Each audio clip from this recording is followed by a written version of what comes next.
अक्कलकोटचे श्री स्वामी समर्थ महाराज हे एक अद्भुत लीला करणारे परब्रह्म होते. स्वामी आजही जिवंत आहेत असे त्यांच्या भक्तांचे ठाम श्रद्धास्थान आहे.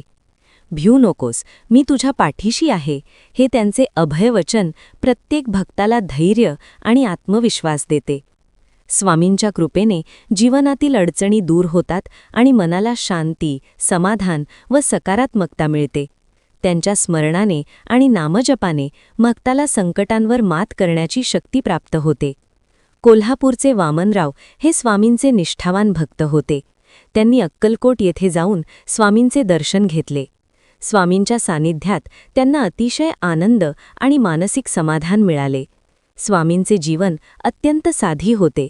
त्यांच्याजवळ कमंडलू, खडावा, दंड आणि साधी लंगोटी एवढेच होते, पण त्या साधेपणातच त्यांची दैवी शक्ती प्रकट होत होती. स्वामी भक्तांना योग्य मार्ग दाखवतात, संकटात धीर देतात आणि जीवनात पुढे जाण्याची ताकद देतात. जो भक्त श्रद्धा, भक्ती आणि विश्वासाने स्वामींचे नामस्मरण करतो, त्याचे जीवन नक्कीच बदलते.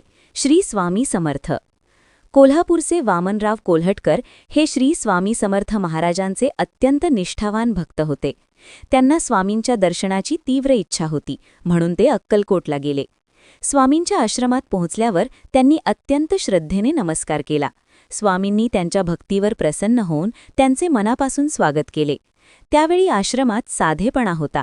स्वामींचे कमंडलू, खडावे, दंड आणि साधी लंगोटी. वामनरावांनी स्वामींसाठी भक्तिभावाने भोजनाची तयारी केली. साधे पण प्रेमाने बनवलेले अन्न, जसे वांग्याचे भरीत आणि इतर पदार्थ स्वामींना अर्पण केले. स्वामींनी ते आनंदाने स्वीकारले. स्वामींच्या सानिध्यात वामनरावांना अपार आनंद, शांती आणि समाधान मिळाले. त्यांच्या मनातील सर्व चिंता दूर झाल्या. स्वामींनी त्यांना योग्य मार्ग दाखवला आणि जीवनात पुढे जाण्यासाठी आशीर्वाद दिला. स्वामी भक्तांना कधीही एकटे सोडत नाहीत. त्यांच्या कृपेने संकटे दूर होतात आणि मनाला धैर्य मिळते. श्रद्धा आणि विश्वास ठेवून जो स्वामींचे नामस्मरण करतो, त्याचे जीवन निश्चितच सुखी व समाधानकारक होते. श्री स्वामी समर्थ महाराज हे अक्कलकोटचे परब्रह्म स्वरूप होते. त्यांचे चरित्र अत्यंत अद्भुत आणि चमत्कारांनी भरलेले आहे. स्वामींनी आपल्या भक्तांना नेहमीच योग्य मार्ग दाखवला आणि त्यांच्या जीवनातील अडचणी दूर केल्या. स्वामी म्हणत असत, मी गेलेलो नाही, मी जिवंत आहे. हे वचन आजही प्रत्येक भक्ताच्या मनात श्रद्धा आणि विश्वास निर्माण करते. स्वामींची लीला अगाध आहे, ती सामान्य बुद्धीने समजणे कठीण आहे. अनेक भक्तांना स्वामींचे प्रत्यक्ष दर्शन झाले आहे, तर काहींना त्यांच्या कृपेचा अनुभव स्वप्नात किंवा ध्यानात मिळतो. स्वामींच्या कृपेने मनातील अशांती दूर होते आणि जीवनात शांती व समाधान प्राप्त होते. 2. स्वामींच्या चरित्रात अनेक प्रसंग वर्णन केले आहेत, ज्यात त्यांनी आपल्या भक्तांचे रक्षण केले, त्यांना संकटातून बाहेर काढले आणि त्यांचे जीवन बदलून टाकले. स्वामींचे कार्य आजही अखंड सुरू आहे, असे भक्त मानतात.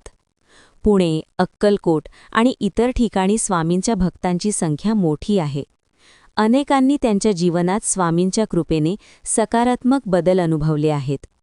स्वामींवर पूर्ण विश्वास ठेवून श्रद्धेने नामस्मरण केल्यास जीवनातील सर्व दुःख दूर होतात आणि सुख शांती प्राप्त होते.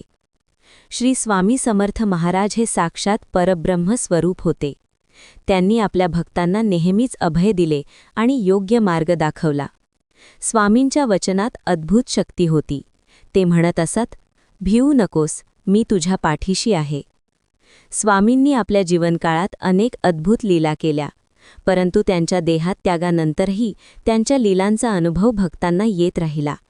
स्वामींनी स्वतः सांगितले होते, मी गेलेलो नाही, मी जिवंत आहे. त्यामुळे आजही लाखो भक्त त्यांच्यावर पूर्ण विश्वास ठेवतात.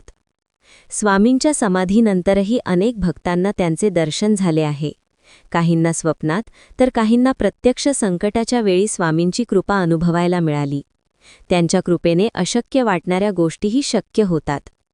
अक्कलकोट येथे स्वामींची समाधी आहे आणि ते स्थान अत्यंत पवित्र मानले जाते. तिथे जाऊन दर्शन घेतल्याने मनाला शांती, समाधान आणि सकारात्मक ऊर्जा मिळते. स्वामी भक्तांच्या प्रत्येक हाकेला धावून येतात, असे अनेक अनुभव सांगितले जातात. स्वामींच्या कृपेने घरात सुख, शांती आणि समृद्धी नांदते. भक्तांनी श्रद्धा, विश्वास आणि नामस्मरण कायम ठेवले तर स्वामी त्यांच्या जीवनातील सर्व संकटे दूर करतात. ही स्वामींची दिव्य लीला आणि कृपा आजही अखंड सुरू आहे. आपण सर्वांनी त्यांच्या चरणी प्रार्थना करावी. हे श्री स्वामी समर्थ महाराज, आमच्या घरात सुख, शांती आणि आनंद नांदो. श्री स्वामी समर्थ महाराज.